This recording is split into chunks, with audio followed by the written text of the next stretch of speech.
sixth graders. I just wanted to touch base with you and let you know that you're doing a really good job communicating with me.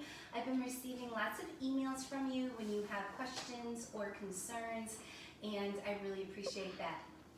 I also wanted to let you know that I have really appreciated and enjoyed the jokes that you've been sending me and the English puns. Those have been a lot of fun to read. I wanted to let you know also that I am praying for you and that I really miss seeing you every day in class.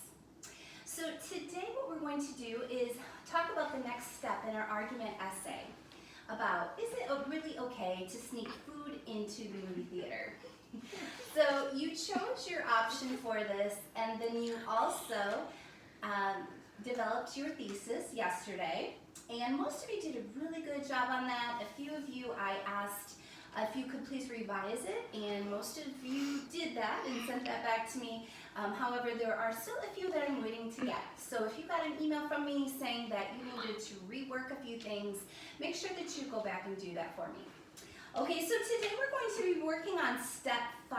So I want you to get out your packet and take a look at step 5. And this one is about writing a hook. So the hook is the most exciting part of the story, or an essay in this case.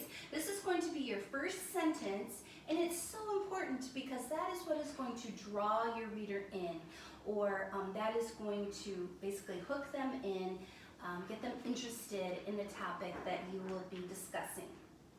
So let's take a look at the 4 different types of hooks, and then I'm going to talk to you about a couple of examples, one good and one bad. Okay, so first of all, we have an anecdote.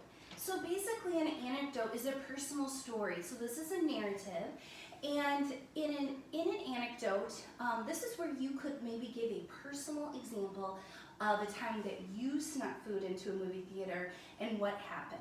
So what were the consequences of doing that, were they good or bad? Okay. Another idea for writing your hook would be a surprising fact. So you could use a certain statistic for this one, or maybe a poll that was developed. And in our article, we do have some of those facts included, so if you want to use a surprising fact, that would be a really good idea. So our next one is a rhetorical question.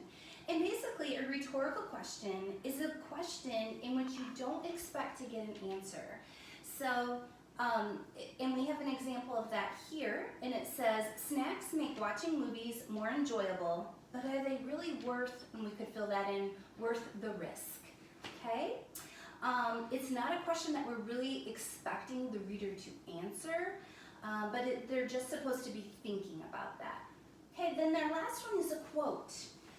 So find a thought-provoking quote that relates to the topic of your essay.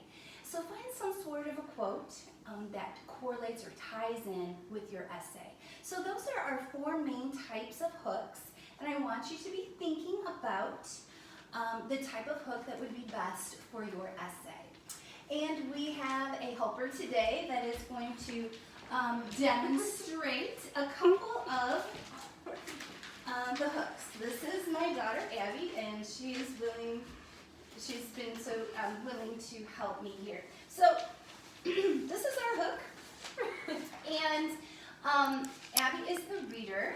So what I want you to do is, after she reads her hook, I want you to put thumbs up if you think this is a good hook, or thumbs down if this hook really needs to be rewritten and it's really bad. Okay? All right, go ahead, Abby. Okay. According to a recent poll, 7 out of 10 moviegoers bring their own food into the theater. Wow, that is so interesting. I'm really drawn. Okay, good job, Abby. Okay, let's look at our next hook. So that one you should have had a thumbs up. That was really interesting. We would consider that a statistic, and that would really draw the reader's interest into the topic. Okay, next one, Abby. Some people bring food and stuff into the movies. Well, that's boring. I'm done with this. All right, so that one's definitely a thumbs down. It's boring. So if you have ever read a story, or you started watching a movie and it was really boring in the beginning, what do you tend to do?